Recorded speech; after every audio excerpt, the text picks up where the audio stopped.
सामरी जादूगर भी एक खास तरह के जादू में माहिर था और शायद वो जादू कबाला ही था। इसी तरह फिरौन के वो काहिन जिन्होंने फिरौन को खबरदार किया था कि एक बच्चा आने वाला है जो तेरी हुकूमत का खात्मा करेगा, वो काहिन भी एक मखसूस जादू में माहिर थे और शायद वो जादू भी कबाला ही था। इल्हाम तो वो हासिल कर नहीं सकते थे, इसलिए उन काहिनों ने ये इंटेलिजेंस शैतान से ही ली थी। आज के दौर में दुनिया भर की हुकूमतों में जितने भी शैतानी कवानीन मंजूर करवाए जाते हैं, उनके पीछे कुछ मखसूस लॉबिंग फर्म्स और हुकूमती नुमाइंदे होते हैं, और इन लॉबिंग फर्म्स और हुकूमती नुमाइंदों के पीछे यही शैतानी तंजीमें होती हैं जो शैतान से हिदायत देकर अपना एजेंडा बनाती हैं। रहती ये पर्दे में है, लेकिन इस तरीके से ये अपने एजेंडे को नाफिज करने के लिए कानून साजी करवाती है।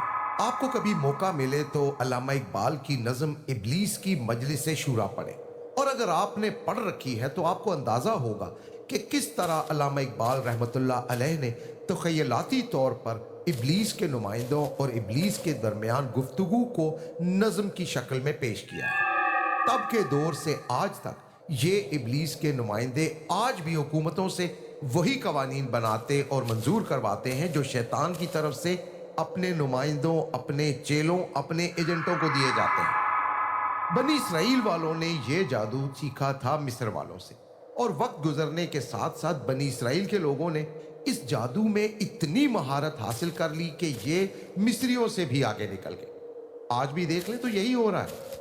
यूरोप के जदीद तरीन तालीमी इदारों में कबाला के मौजू पर यहूदी पीएचडी करते हैं और इस पर ऐसी ऐसी रिसर्चेस कर रहे हैं जो बाकी दुनिया से टोटली खुफिया रखी जाती है। यहूदियों में तहरीरी कबाला को भी खुफिया ही रखा जाता है, और तहरीरी कबाला की लिखी हुई किताबों में कुछ ऐसे हरूफ भी होते हैं जिनको यहूदी जुबान से अदा ही नहीं करते, यानी जहां जहां वो अल्फाज आते हैं उनकी जगह कबाला के यहूदी माहिरीन कुछ और डमी अल्फाज बोलते हैं। मकसद यही होता है कि असल अल्फाज अदा करने का तरीका और उसके असरात सिर्फ कबाला के माहिरीन तक महदूद रहें, ताकि मुसलमान उलमा और सूफिया उनको जानकर उनका तोड़ करने के लिए रूहानी अमलियात पर रिसर्च ना कर सकें।